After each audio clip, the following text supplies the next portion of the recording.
All right, guys, we want to welcome back to the Everything College Football podcast. Today, me and Nick here, we're doing a Week 3 preview and prediction for the USF Bulls versus the Miami Hurricanes, which is now a top 25 matchup following the Bulls' shocking victory in Gainesville over Florida this past weekend. 16.5-point line in favor of the Canes, 56.5 the total, 4:30 p.m. Eastern Time, for some reason on the CW, live from the Hard Rock Stadium. Getting things started with the USF offense versus Miami. We're coming off back-to-back wins over ranked opponents. It's not in the way you would imagine, though. You would think that USF would have been out here scorching opponents with balance on offense. That just not has not been the case. Byron Brown coming back, though, has been tremendous for this football team. He's been a highly efficient passer. He's doing work with his elusiveness. When it comes to his legs, of course, his size, along with his speed, just makes him incredibly difficult to bring down in the pocket and around the sticks. USF, though, has not been really running the ball all that well. It's really just been that. Brown's elusiveness and his ability to make plays in collapsing pockets against man coverage. Only 245 yards rushing so far. It comes out to 122.5 yards per game. And, they've just not been that explosive. They've not been able to utilize the strengths of their offense, and that's tempo, slashing, rushing attack, big plays on the ground. Alvon Isaac, he's been good for them at times. Cartavius Norton, he's gotten a handful of touches this year, but really the running backs have just not been involved a whole lot. And now they're going to turn around and go up against a run defense that's been pretty darn elite so far to start the year. They went up against Notre Dame in week 1, held them in check to under 100 yards.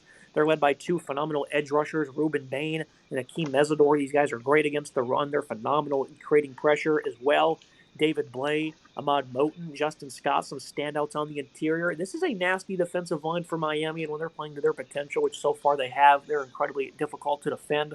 Rutgers transfer Mohamed Toure coming off that knee injury. He's been splendid. He's been an elite run defender. He's a little bit, liable in coverage, though, so that, he needs to establish some more consistency in that regard. Wesley Basante is phenomenal, of course, been a very efficient tackler. And, they're going to need these guys to probably spy Brown at times, especially on third down, to keep him in the pocket and keep him contained. USF, their offensive line is abysmal, though. 5 sacks allowed thus far. They were a little bit better against Florida than they were against Boise State, but now they're playing a significantly better defensive line. And if they can't, run the football, it's going to be tough for this offense to manufacture much. It's not always a lost cause for them in third and long, Nick, because Brown is such a good runner, especially if teams want to play that man coverage. And he's always falling forward, so even in zone, if you're running deep routes, Brown's legs, when it comes to his improvisation, just keeps them in football games. And that's the biggest concern for Miami.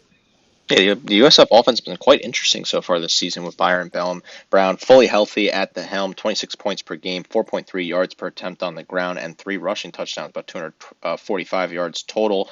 Through the air, they had 518 yards, 2 touchdowns throughout the season so far. When I look at Brown, he's been confident. He's playing healthy. He's playing solid. Yeah, 65% comp rate's maybe a little bit lower than you would hope for. 475 for him and 1 touchdown through the air. And obviously his asset is his legs, where he is truly a difference maker on the ground. 109 yards on the season and 2 scores. He's very tough to stop when he's getting that downhill motion. The run game, though, outside of that, has been sluggish at times, and it's not really playing to the level that you were hoping for the spread offense.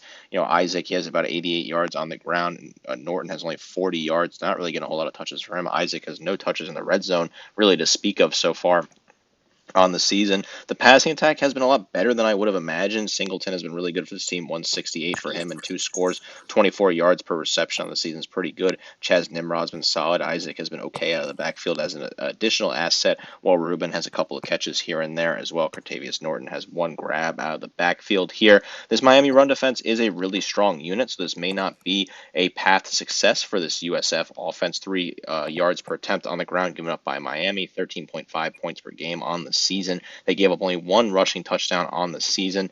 You talked about some of those guys there. Ruben Bain, 9 total tackles, 2 tackles for loss, 1.5 sacks, and a pick for him. Mohamed Traore has looked really good coming over from Rutgers. He's been a big difference maker early on.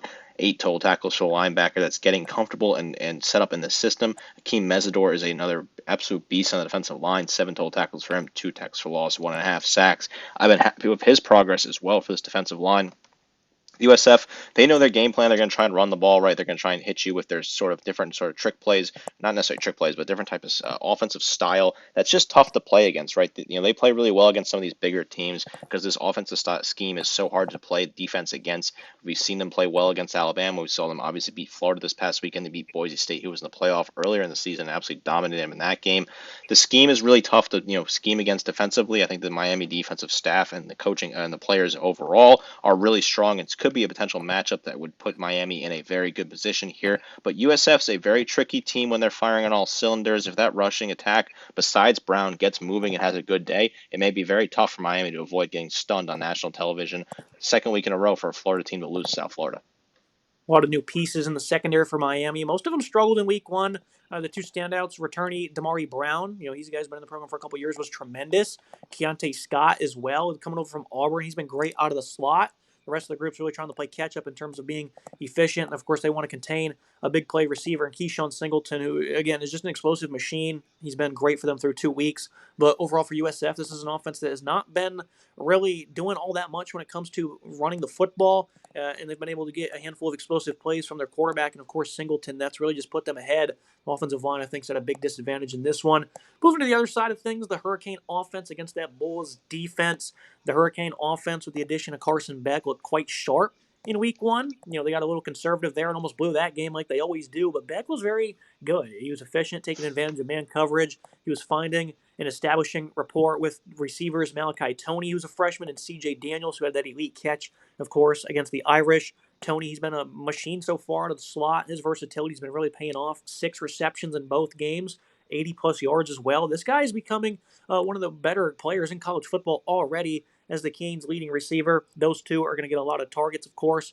Keelan Marion, Elijah Lofton, Ray Joseph, some other guys in this receiving core. I think it's an incredibly deep group for Miami going up against the USF defense. That they have some good players, led by Deshaun Rucker in in the secondary at corner. He's been really solid. James Chalnell, he's been respectable as well. Most importantly for USF, they're led by these two phenomenal linebackers, Mac Harris and Jalen Schuler. And we talked about these guys coming into the year, and they've just been ridiculous when it comes to tackling. They've been very consistent coverage as well. Overall, their playmaking has just really been setting the tone for this football team. They have other guys like Josh Salazar who transferred in.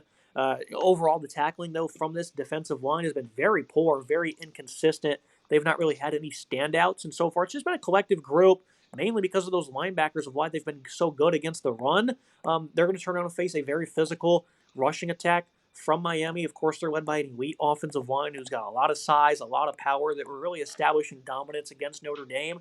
And of course, there's probably not going to be much pass rush to be spoken of from USF either in this game. So collectively, it just seems like a big matchup disadvantage for USF, Nick. I mean, this defense has been scrappy so far this year, but I think Miami possesses a totally different challenge than the other teams they faced have so far. I love this offensive line. They're stout, especially at the tackle spots. Beck's going to have clean pockets all day. These linebackers can only do so much, but it's going to start with slowing down the run, and then we'll see what happens from there. For me, the reason why I was so high on the Bulls coming this season and picked them to win their conference was because I thought the defense was much improved. I knew the offense was going to be pretty solid when Brown was fully healthy, but I saw that the defense was probably going to improve off what I saw in the offseason. And, through 2 weeks, I'm stunned with the way that they've looked so far. Even I couldn't have expected them to be as good as they've been. 11.5 points per game against Florida and Boise State, two teams that I thought were going to have really good offenses, even if, Boise State lost Janty. And there were some question marks about Lagway under center for Florida. 11.5 points per game, pretty good so far. 3.7 yards per attempt on the ground, 0 rushing touchdowns given up. Pretty good as well. 1 interception, 2 passing touchdowns given up, 475 through the air. I've been very impressed with the Bulls defense. I think they've really put themselves in good position. Those two linebackers, Schuler and Harris, are absolutely phenomenal. Schuler, 21 total tackles, 2 tackles for loss, 2 pass breakups, a fumble recovery. He is absolutely everywhere. Harris, 18 total tackles, a tackle for loss, which was a sack, and a forced fumble for him. So again, these are two guys that are everywhere. Deshaun Rucker has stepped up massively in the secondary, 17 total tackles, a tackle for loss for him. Tivon Ward as well, 14 total tackles, and Jarvis Lee, another cornerback who has been really good, 10 total tackles. All 3 of those corners have 1 pass breakup each. They've been really good. Fred Gaskins is improving in the secondary as well. He has 7 total tackles and a tackle for loss. So I've been really happy. The defensive line is a bit of an issue for me, right? They're still struggling to tackle. I think they're facing a pretty good offensive line here for the Canes, so that may be a matchup disadvantage. But overall, I've been extremely pleased with this defense here, and I think they're going to contend with a lot of teams. They contend with just about anybody in the nation because the defense, I think, is getting to that point where they're a really dominant unit where they're really tough to face against. As for the Miami offense, I'm quite happy with the way Carson Beck has fit into this system. He fits like a glove, in my opinion, and I've been really happy with what he's been able to do, right? 77% comp rate, through the first two games here, 472 yards and 4 touchdowns, all really impressive numbers. I like what CJ Daniels has done. He was forgotten at LSU after a pretty strong career at Liberty, and he has been incredible so far. 119 yards for him on 10 grabs and 3 scores. He has been good. Malachi Tony has looked good as well. 162 and the touchdown for him. Elijah Lofton has been solid at tight ends, although I'm expecting more targets for him potentially. Beck looks comfortable. Beck looks confident. I think that's all you could really ask for. I think Beck is really putting himself in good position. As long as he has clean pocket, he'll pick you apart for days. Fletcher and Brown on the ground have both been okay. 100 plus on the season for each of them and 2 scores. So I do think Miami will win this game because I think the offense is just better, and ultimately I think the South Florida defense will not be able to contend fully and keep themselves to win this game at the end of the day. This is just a phenomenal offense for Miami that I don't think has hit its stride fully yet. A great unit on paper. But this Bulls defense is no slouch either, and I like what they have. As long as the pass rush can find a way to step up and be a little bit better, if they can get any sort of pressure on Carson Beck here, it may be a long day for Miami. I look at the final analysis and the prediction, and here we are, right? The exact same spot as last week. USF traveling as pretty much identical spreads. They're like 17.5 point dogs last week, 16.5 here. Miami, I think, is going to blow them out. I just don't think USF is really all that good. If you've watched the first two games for the Bulls, they're really just capitalizing on the other team not playing very good football at all. In Florida, they're clearly not motivated to play, and they don't really seem to care. I think Miami's motivated. They went out and beat Notre Dame just a couple of weeks ago in what was a pretty close contest where they had to battle some adversity there late. I think top to bottom, they should be able to rout the Bulls here. The defensive line's going to eat that offensive line up. I think as long as they can contain Byron Brown's legs, because that's really their entire offensive success so far, is him just being elusive when things break down. Miami's going to showcase nice balance as well. Beck's going to put on a show through the air. They should win this one handily. Of course, last year they played Alabama very close. 2 weeks later, they played Miami. Everyone was all over him, and they got absolutely knocked out in that one. I think it was 50-15 was the final. It wasn't even close. Similar is going to happen here on Saturday. USF, the luck's going to run out. I think they could probably still run the table in their conference, and I think that's potential, and you'll see them start to really open things up on offense. But for this game, I just don't see them competing. I don't know why you have them scoring 30 points. Maybe it's possible, but I think Miami's going to win this one pretty comfortably.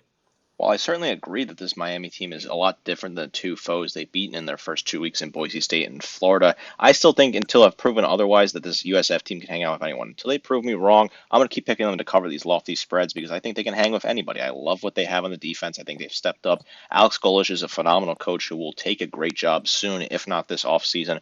Maybe he'll take the Florida job when they fire Napier because that team is absolutely sleepwalking toward disaster in Gainesville. Maybe that's something you look at, but I think Golish is a hell of a coach. I think he's really doing something great here.